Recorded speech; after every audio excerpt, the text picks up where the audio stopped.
நீ உன் மனதை திடப்படுத்திக் கொள். நீ கர்ப்பிணி பெண். நீ இன்னொரு உயிரை சுமக்கிறாய். இந்நிலையில் உன்னால் பலியாக செல்ல முடியாது.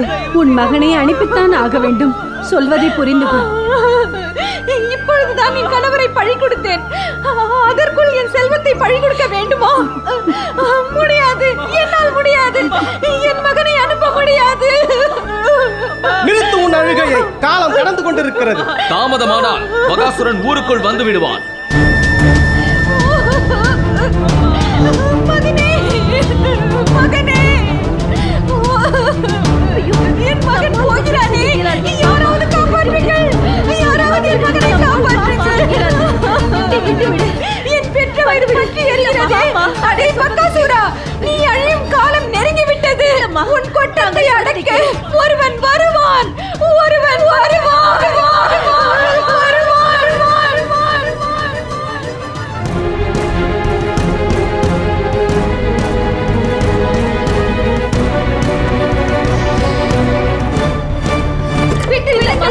என் மகனை விட்டு விடுங்கள். என் மகனை விடுங்கள். விட்டு விடுங்கள். என் மகனை விட்டு விடுங்கள். என்னால் முடியாது. என் மகனை என்னால் அனுப்ப முடியாது. என்னால் முடியாது. என் மகனை விட்டு விடுங்கள்.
கடலுக்கு நடுவில் பாறைகளால் சூழப்பட்டு மனித சஞ்சாரமின்றி கிடந்த இந்த குச்சஸ்தலி நகரத்தை இந்திரன், வருணன், குபேரன் என தேவசிற்பி விஸ்வகர்மா நிர்மாணித்த குபேரபுரிக்கு இணையான இந்த துவாரகாபுரிக்கு நம் யாதவகுல பெருமக்கள் சார்பாக உபேந்திரன் என்றும் தேவர்களாலும் கோவிந்தன் என்று நம் மக்களால் போற்றப்படும் ஸ்ரீகிருஷ்ணரை மன்னராக முடிசூடுவதில் பெருமகிழ்ச்சி அடைகிறேன்.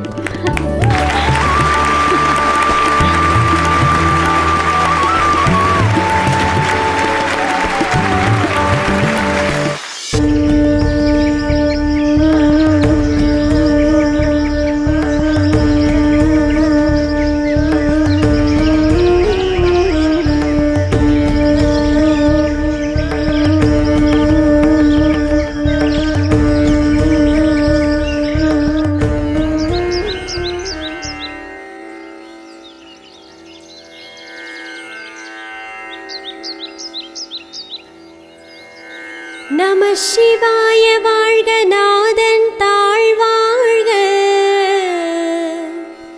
இமை பொழுதும் என் நெஞ்சில் நீங்காதான் தாழ்வாழ்க. கோகழியாண்ட குருமனிதன் தாழ்வாழ்க. ஆகமமாகி நின்று அன்னிப்பான் தாழ்வாழ்க.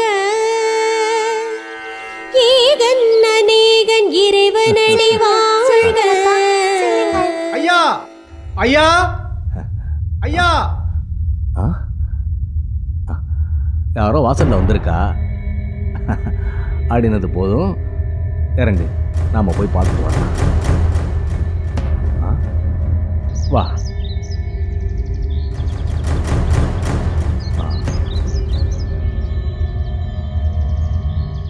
என்ன விஷயம்? ஐயா, வரும் வாரம் உங்கள் வீட்டிலிருந்து பகாசுரனுக்கு விருந்து செல்ல வேண்டும்.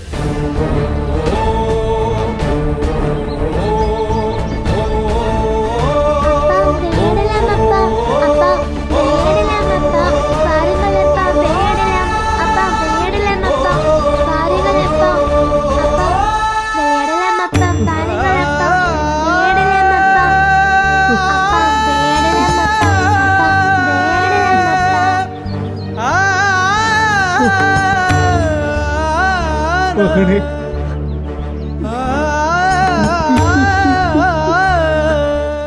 ஏன்பா அழறீங்க?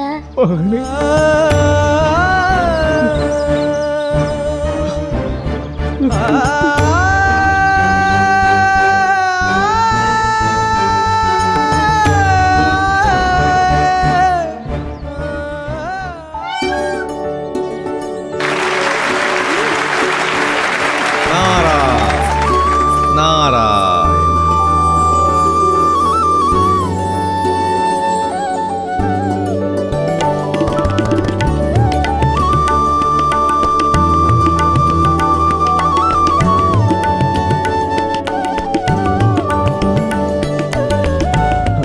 கிருஷ்ணா, என்ன இது?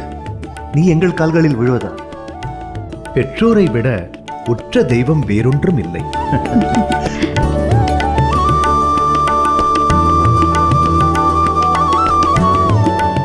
பரிகாச பிரியனான உன்னை பரிகசிப்பவர்களை புறமுதுகிட்டு ஓடச் செய்வாயாக. பிள்ளையின் நல்வாழ்வை தவிர பெற்றவரின் ஆசி வேற என்னவாக இருக்க முடியும்?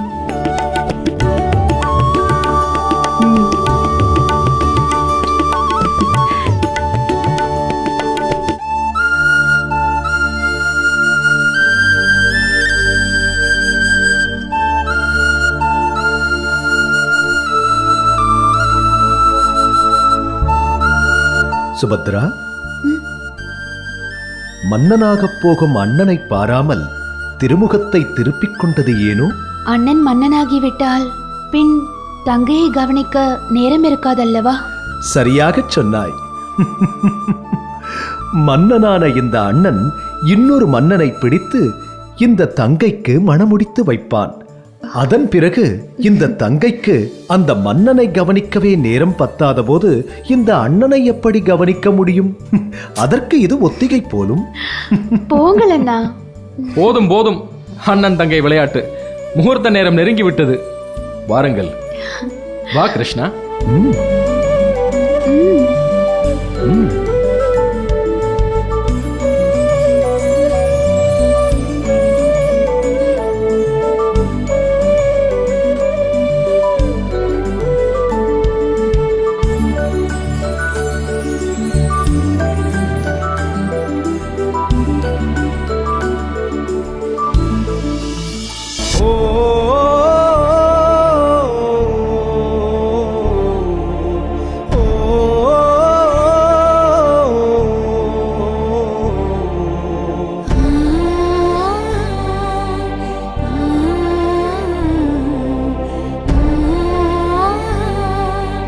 கிருஷ்ணா, கிருஷ்ணா, கிருஷ்ணா,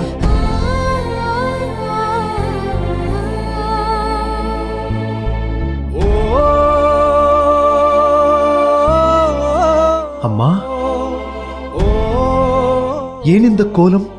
என்ன ஆயிற்று உங்களுக்கு? என்னப்பா செய்வது? எங்களின் செல்வம்தான் எங்களை விட்டு சென்று விட்டதே. என்னப்பா சொல்கிறீர்கள்? செய்தி அனுப்பி இருந்தால் வீடு முழுக்க பொன்னும் மணியும் ரத்தினங்களையும் மூட்டை மூட்டையாக வாரி இறைத்திருப்பேனே. ரத்தனங்களுக்கு ஒன்றும் குறைவில்லையேப்பா. அதுதான் எங்களிடம் நிறைவாக இருக்கிறதே. எங்கள் செல்வமே நீதானப்பா. அம்மா,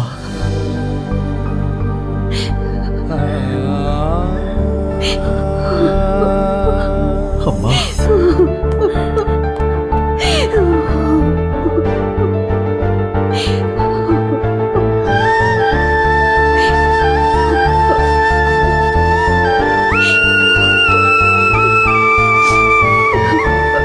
அழாதீர்கள் அம்மா.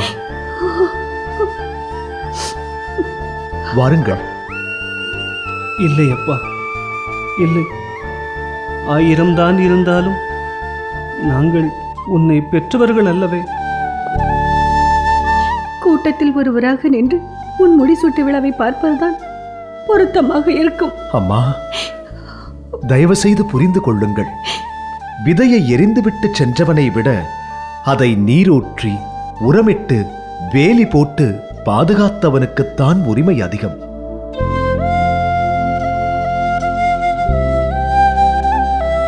சிறுவயதில் நான் செய்த குறும்புகளை இப்போது நினைத்தாலும் எனக்கே கோபம் வரும். அதையெல்லாம் தாங்கிக் கொண்டு கொட்ட வேண்டிய இடத்தில் கொட்டி, திட்ட வேண்டிய இடத்தில் திட்டி, பரிவு காட்ட வேண்டிய இடத்தில் அன்பு செலுத்தி,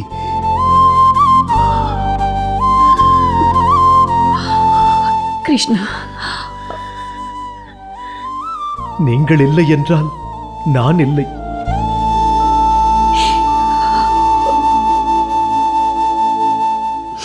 வாருங்கள். வருகிறோம். வா. வாருங்கள் அம்மா.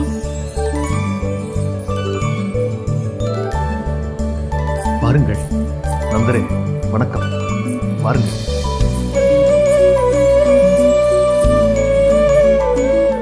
தாங்கள் அரியணையில் அமருங்கள். இல்லை கிருஷ்ணா, அரியணையில் ஒருவர்தான் அமர வேண்டும். அதற்கு தகுதியானவர் முழுமுதற் தெய்வமான உன்னை பெற்ற அன்னைதான். விட்டு சென்ற எங்களை விட தோட்டம் போட்டு பாதுகாக்கிறவர்களுக்கு தான் உரிமை அதிகம். இது கிருஷ்ணனே சொன்னது. யசோதை அமர்வதுதான் பொருத்தமாக இருக்கும். நானா? அம்மா, பெற்ற தாயின் ஆணையை மீறேவன் என்ற அவச்சொல்லுக்கு நம் கிருஷ்ணனை ஆளாக்கி விடாதீர்கள். ஆம், பலராமன் சொல்வதும் சரிதான் கிருஷ்ணா. ஆமாம் அம்மா, முதலில் இந்த அரியணையில் தாங்கள் அமர்ந்து என்னை வழிநடத்திட வேண்டும். வாருங்கள் அம்மா. சென்று வா.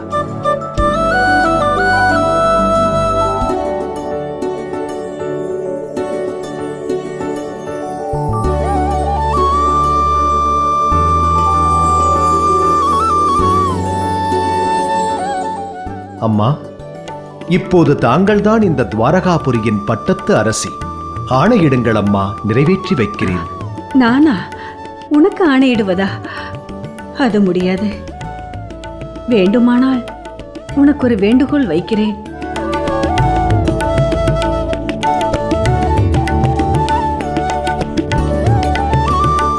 எத்தனை பிறவிகள் எடுத்தாலும் உன்னை வளர்க்கும் பாக்கியத்தை அடையும் தாயாக நானே இருக்க வேண்டும்.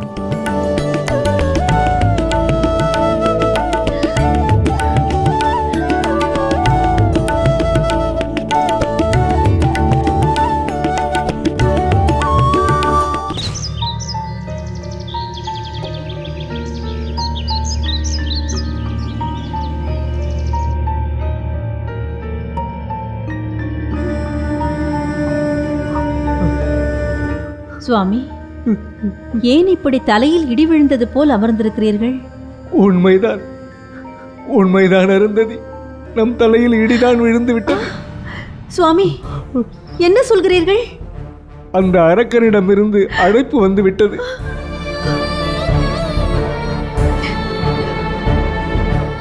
கூற்றுவன் வந்து நம் வாசலில் நின்று கூப்பிடுகிறான். நம் மகனை அல்லவா அவனுக்கு பலி கொடுக்க வேண்டும்.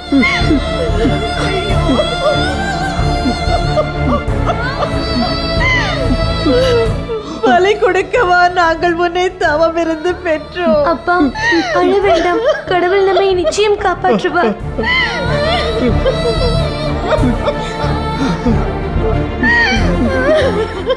அப்பா, என்னோடு விளையாட வாருங்கள். விமலா, அப்பால் சென்று விளையாடு. அருந்ததி, எதற்காக நம் மகனை கடிந்து கொள்கிறாய்? விவரம் அறியாத பாலகன் அவன். நம் துன்பம் நம்மோடு இருந்து விட்டு போகட்டும். நீ வாழ என் செல்லமே.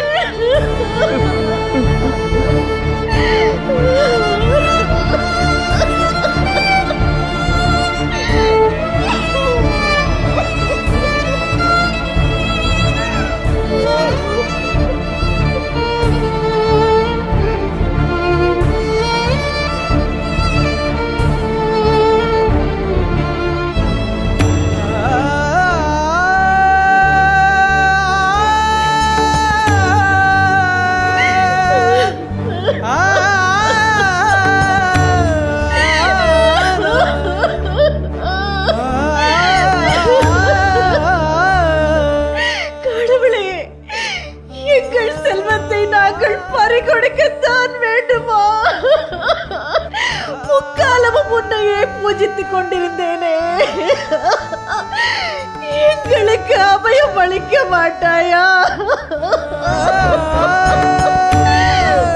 ஐயோ!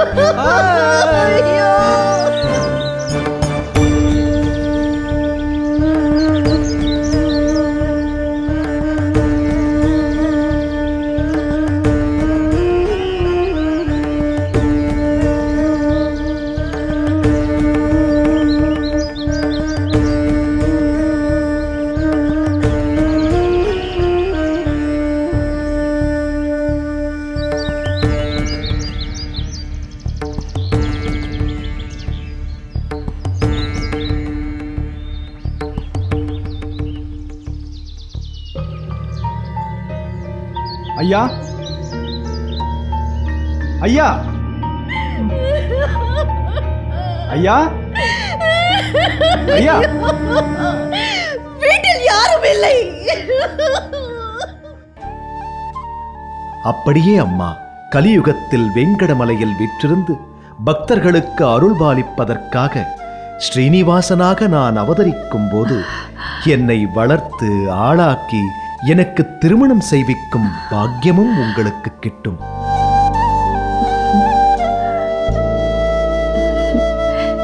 நீ இந்த நாட்டிற்கு மன்னனாக இருந்தாலும் பெற்றவளையும் வளர்த்தவளையும் பாசத்தால் மனம் குளிர வைத்து மற்றவர்களுக்கெல்லாம் நீ ஒரு உதாரண புருஷனாகி விட்டாய்.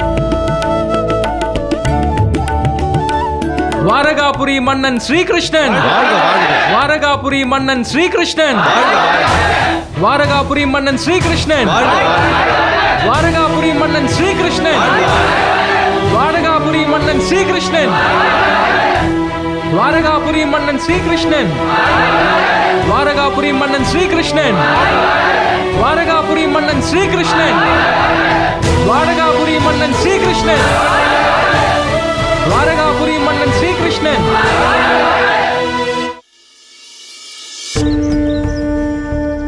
ஐயா, ஐயா, வீட்டில் யாரும் இல்லை.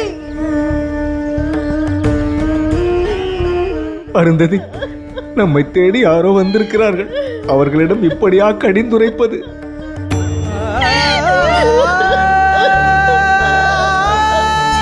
ஐயா, ஐயா, ஐயா,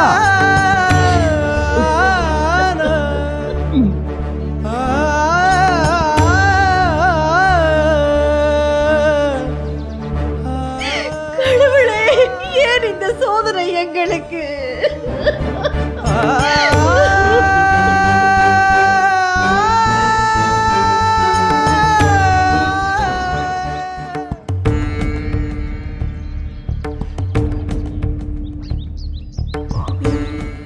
வாருங்கள், உள்ளே வாருங்கள். என்ன தயக்கம்? அம்மா, தயங்காதீர்கள். இதை உங்கள் இல்லம் என்று எண்ணிக்கொள்ளுங்கள். நாங்கள் இங்கே வருவோம் என்று உங்களுக்கு முன்கூட்டியே தெரியுமா? அதிதியாக வந்தவர்களை வரவேற்க முன்பின் தெரிந்திருக்க தேவையில்லை. வாருங்கள். அருந்ததி, அருந்ததி,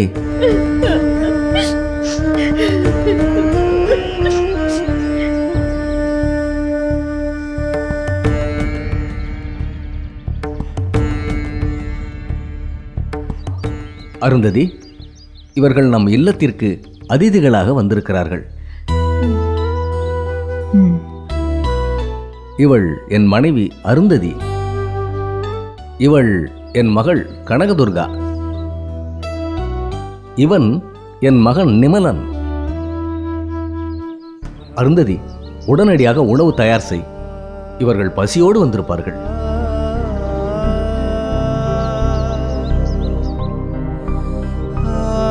ஐயா, தாங்கள் எங்களை மன்னிக்க வேண்டும். பிச்சை எடுத்து உண்பதே எங்களுக்கு விதிக்கப்பட்ட நியமம். எங்களால் உங்கள் இல்லத்தில் உணவருந்த இயலாது. உங்கள் பத்தினியை நீங்கள் சிரமத்திற்கு உள்ளாக்க வேண்டாம். இன்று ஒரு நாள் மட்டும் என் இல்லத்தில் விருந்தாளிகளாக இருங்கள். நாளையிலிருந்து உங்கள் நேமத்தை தொடங்கலாம். வெகு தூரம் நடந்து வந்திருப்பீர்கள். தயவு செய்து ஓய்வெடுங்கள். இன்னும் சற்று நேரத்தில் உணவு தயாராகிவிடும்.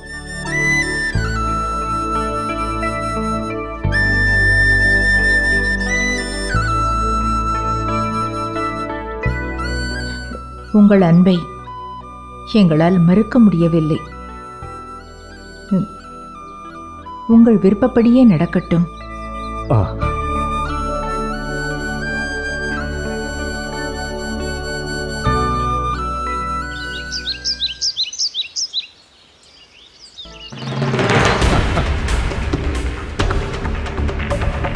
எடுத்துக்கொள்ளுங்க. போதும் போதும். அதை எடு. சாப்பிடு மருமகனே. இளவரசே வணக்கம். வாரணாவதத்திலிருந்து ஒற்றன் முக்கிய செய்தியோடு வந்திருக்கிறான். என்ன செய்தி? உடனே சொல். வாரணாவதத்திற்கு அருகில் இருக்கும் இடும்பவனத்தில் அந்த இடும்பன் எனும் அரக்கன் இறந்து கிடக்கிறானாம் அரசே.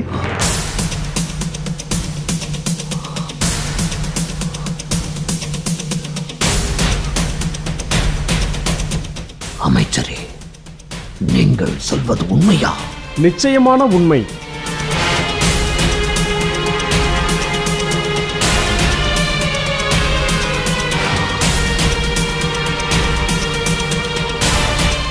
அமைச்சரே, ஒற்றனை உடனடியாக இங்கு வர சொல்லுங்கள். உத்தரவு மன்னா.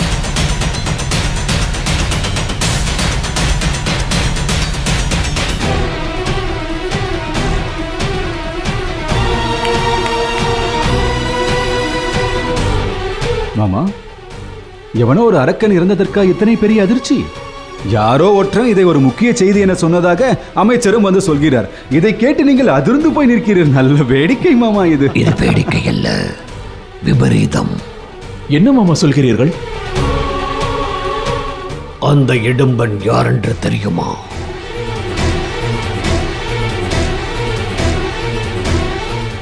அந்த இடும்பனை கண்டால் தேவர்களே நடுங்குவார்கள். அவனை கொல்வது அத்தனை எளிதான காரியம் அல்ல.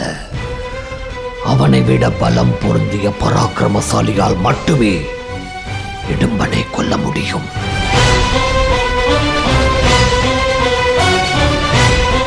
ஜராசந்தன், கீச்சகன், பகாசுரன் போன்ற பலவான்களாலே அவனை கொல்ல முடியும்.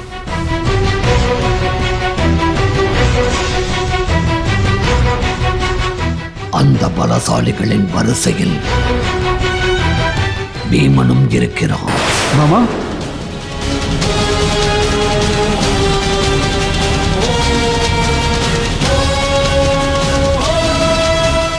இடும்பன் வாரணாவதத்திற்கு அருகில் இருக்கும் இடும்பவனத்தில் இறந்திருக்கிறான்.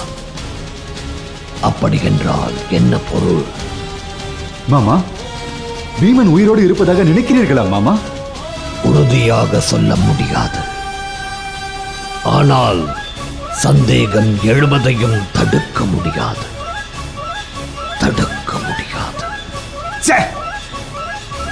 கிருஷ்ணன் காரியம் செய்ததும் பாண்டவர்கள் ஒழிந்தார்கள் என்று நிம்மதியாக இருந்தேன். இந்த அமைச்சர் வந்து மீண்டும் ஒரு பூகம்பத்தை கிளப்பி இருக்கிறானே.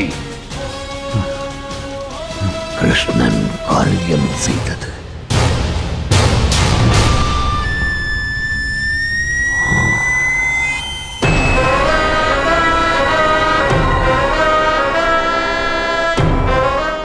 அப்படி என்றால் கிருஷ்ணா, நீ செய்த தர்ப்பணம்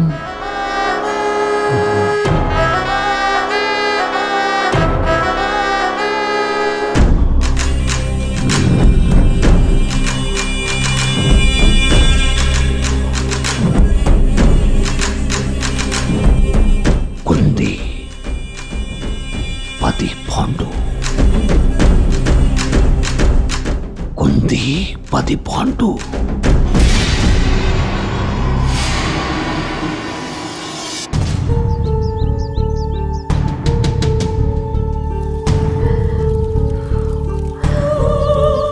அருந்ததி, அதிதிகள் பசியோடு வந்திருக்கிறார்கள். உடனடியாக விருந்துக்கு ஏற்பாடு செய். என்ன சோதனை இது! விருந்து சமைக்கும் நிலைமையில நான் இருக்கிறேன். அருந்ததி, நம் துயரம் நம்மோடு இருக்கட்டும். அதிதியாக வந்தவர்களை பசியில் வாழவிட்டால் பாவம் நம்மை பற்றிக் கொள்ளும். பாவமா? ஐயோ, இனியும் நமக்கு என்ன பாவம் வந்து சேரப் போகிறது? பெற்ற பிள்ளையை பறிகொடுப்பதை விட வேறு பாவம் இந்த உலகில் இருக்க முடியுமா? அருந்ததி, நமக்கு அழுது கொண்டிருக்க நேரமில்லை. உடனடியாக விருந்துக்கு ஏற்பாடு செய்.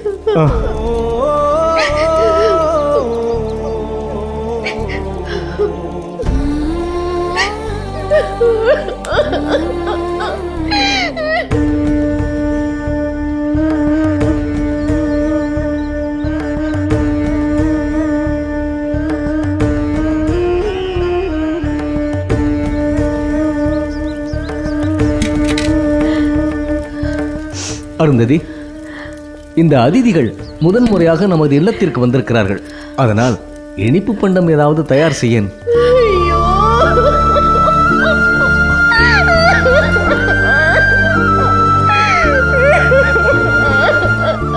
சுவாமி, என் பொறுமைக்கு ஒரு எல்லை இருக்கிறது. அருந்ததி, நானோ நம் பாலகனின் மரணத்தை நினைத்து துடித்துக் கொண்டிருக்கிறேன். நீங்களோ இனிப்பு பண்டம் கொடுத்து அதிதிகளை உபசரிக்க துடிக்கிறீர்கள். ஏன் என்னை இப்படி சித்திரவதை செய்கிறீர்கள்?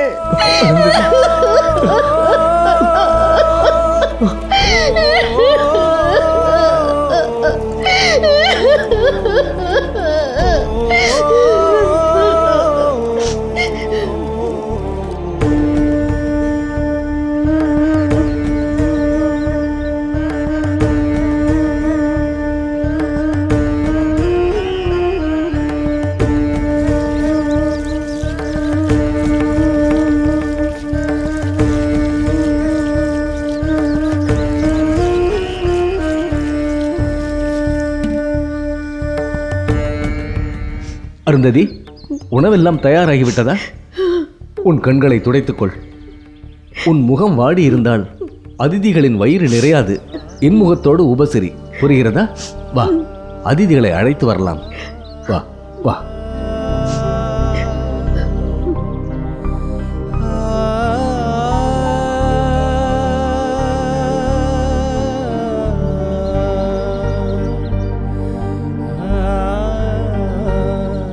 அம்மா, உணவு தயாராகிவிட்டது. வாருங்கள், உணவருந்தலாம்.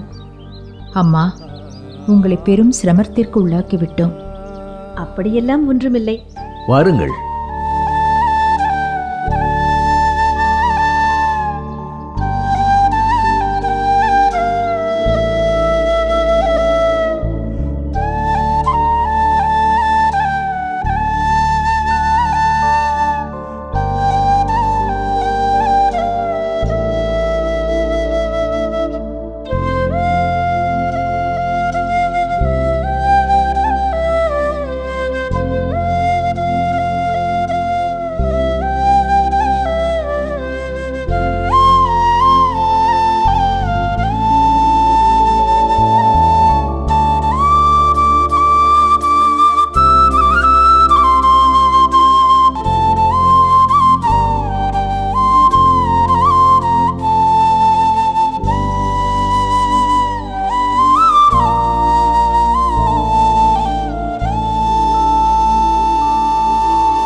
ஐயா, காட்டில் கிடைத்த காய்களையும் கனிகளையும் உண்டு எங்கள் நாக்கு மரத்துப் போய்விட்டது.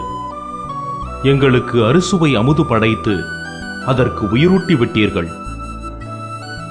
எங்கள் பசியை போக்கிய உங்களுக்கு மிக்க நன்றி.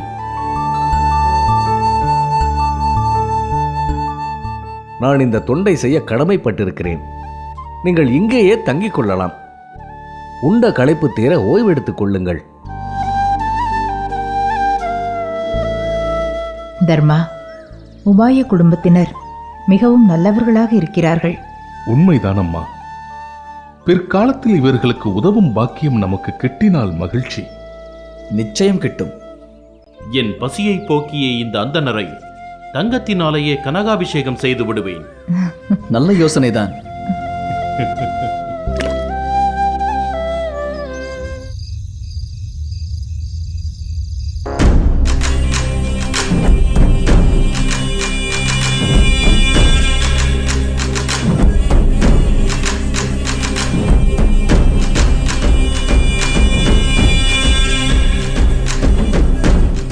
இளவரசே வணக்கம். ஒற்றனே, இடுமனின் இறந்த உடலை நீ கண்டாயா? கண்டேன் இளவரசே. ஒரு மனிதனால் இப்படி தாக்கியிருக்கவே முடியாது.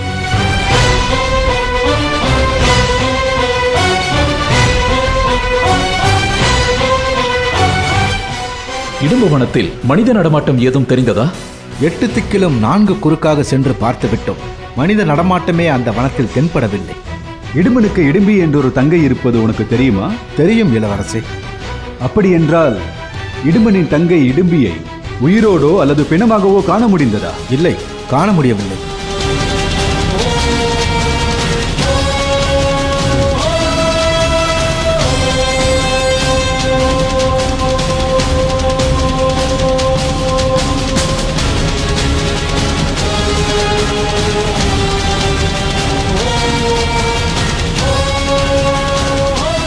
மாமா, என்ன யோசனை? இதில் ஏதோ சூழ்ச்சி இருப்பதாக எனக்கு தோன்றுகிறது. இல்லை மாமா, பீமன் இடுமனை கொன்றிருந்தால் இடும்பியையும் கொன்றிருக்க வேண்டும். ஆனால் ஒற்றர்களால் இடும்பியின் உடலை காண முடியவில்லை. அப்படி என்றால் என்ன அர்த்தம்? என்ன அர்த்தம்? இடும்பனை பீமன் கொல்லவில்லை என்று அர்த்தம்.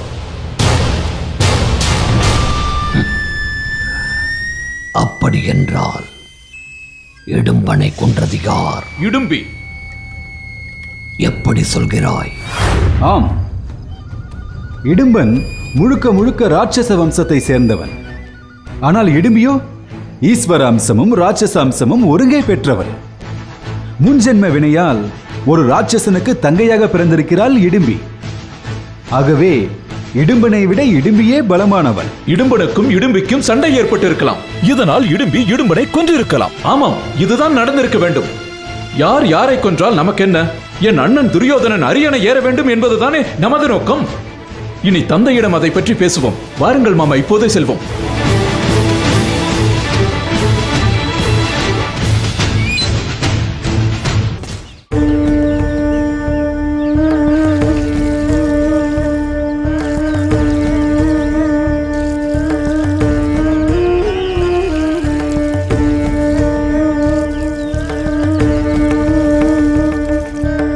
அம்மா,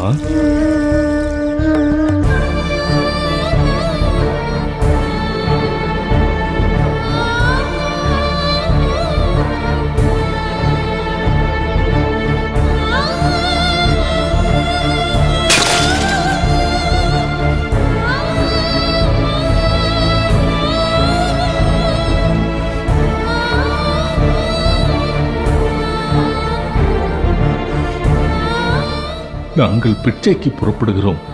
எங்களுக்கு அனுமதி கொடுங்கள்.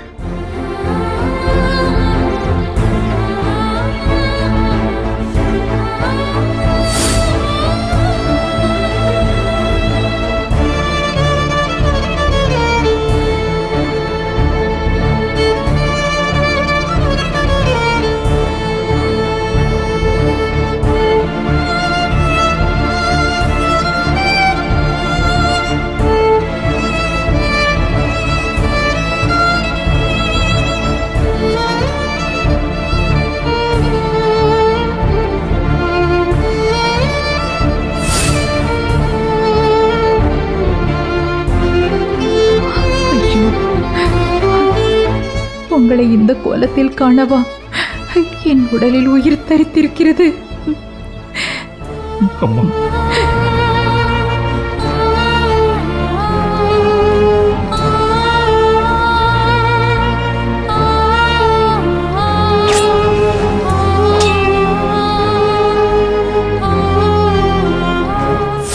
வாழேந்திய இளவரசன் தருமன் கையிலா பிச்சை பாத்திரம்.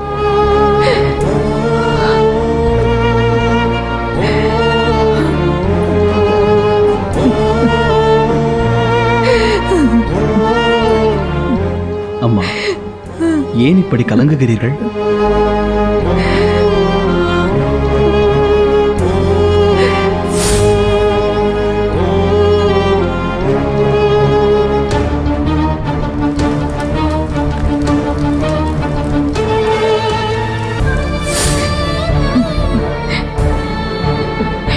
உலகத்திலேயே மிகச்சிறந்த வில்லாளி என்று துரோணாச்சாரியாரால் பாராட்டு பெற்றவனடா நீ.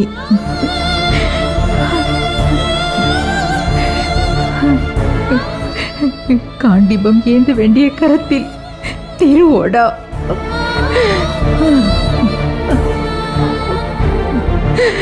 அம்மா, உங்கள் கலக்கம் எங்களை பதற வைக்கிறது.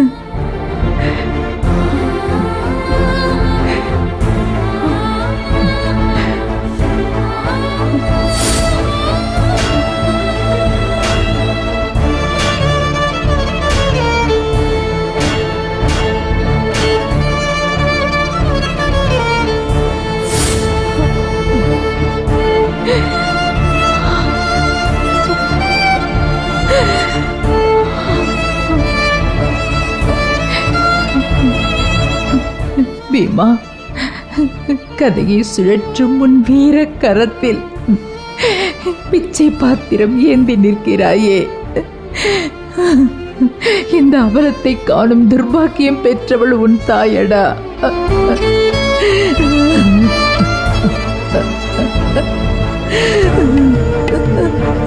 அம்மா, நீங்களே இப்படி மனம் சோர்ந்தால் எங்களுக்கு யார்தானம்மா ஆறுதல் சொல்லுவது? அர்த்த சாஸ்திரங்கள் கற்ற உங்களுக்கு எந்த நிலையா? அந்த சாஸ்திரத்தில் தானே அம்மா இதுவும் சொல்லப்பட்டிருக்கிறது. அத்தினாபுரம் சாம்ராஜ்யத்தின் ராஜகுமாரர்களின் கையில் பிச்சை பாத்திரம். ஐயோ, இன்னும் என்னென்ன கொடுமைகளுக்கு நாம் ஆளாக நேரிடுமோ?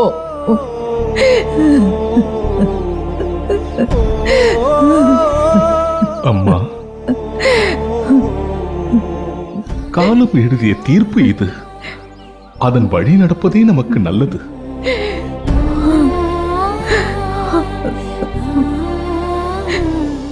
எங்களை ஆசீர்வதியுங்கள்.